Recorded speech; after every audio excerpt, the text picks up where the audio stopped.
details. Communication aide and former Apprentice star Omarosa Manigault Newman is leaving. The White House confirming her resignation today. She will leave next month. But I want to talk to the woman who broke the story, April Ryan, CNN political analyst and White House correspondent for American Urban Radio Networks. April, what the heck happened?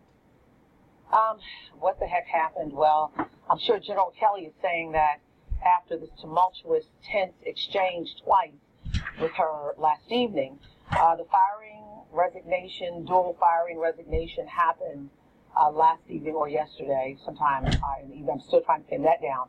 But what is known is that General Kelly has been tired of her antics. Even since Ryan's Priebus, no one has known what Omarosa's duties were. I was hearing things before about how Ryan's Priebus would say, look, you're operating outside of the scope of what I have set up here. And she said she would tell him, I don't have to listen to you. Now, here she's making $180,000 of taxpayers' money, and no one knew what she was doing. But what we do know that when General Kelly came in, he was very upset with her behavior, how she was stirring the president up. I would say she was a mood changer for the president. The president would be in a good mood, they say, and then she would go in and point out an article or something, a news piece, and would turn the president's mood. Omarosa is or was a friend of President Trump, and she used to have walk-in access, but that was cut. Walk-in access to the Oval Office. Oval Office, and apparently General Kelly changed that. Yeah, he changed that, and that really bothered her. But General Kelly was very upset with a multiplicity of things. It's not just one thing, I'm told, because when I got the word early this morning, my text messages were coming at me left and right this morning, as I woke up. And one person, one Republican, high-ranking Republican, who text messaged me said that he got word from someone in the White House who said, mission accomplished. So mission accomplished? Yes. So the issue is, it's not just Omarosa making General Kelly upset.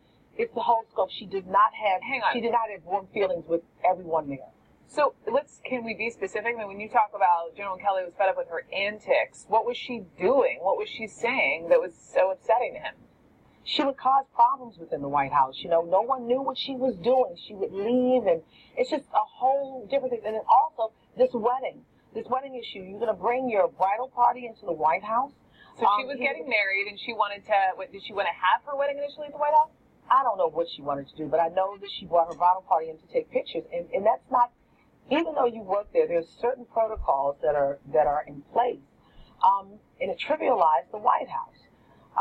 And then I understand during the back and forth last evening, when they were working out the negotiation or what have you for her to resign and leave January 20th, she was upset. It did not sit well with her.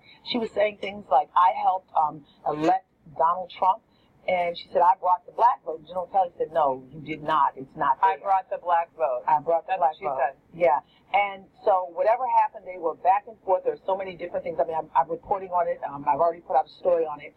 And I've talked about it already. But there was a back and forth. I mean, he cited things about how she doesn't get along with the new head of the HBCU initiative. It's just so many different things.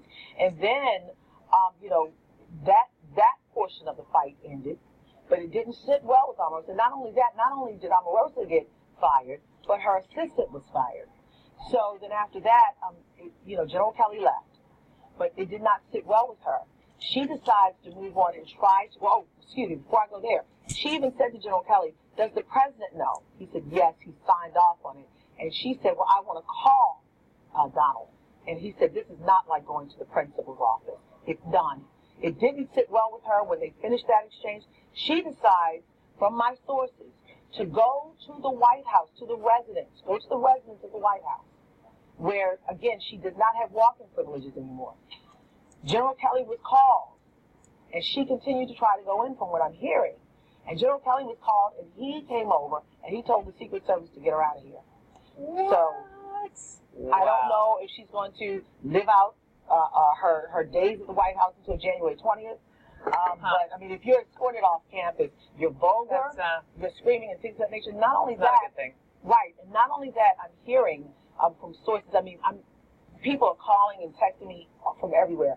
She's sending emails to an apology email to many people at the White House saying something of the effect, if I've done something to you, I'm sorry. It's getting out. Let me jump in.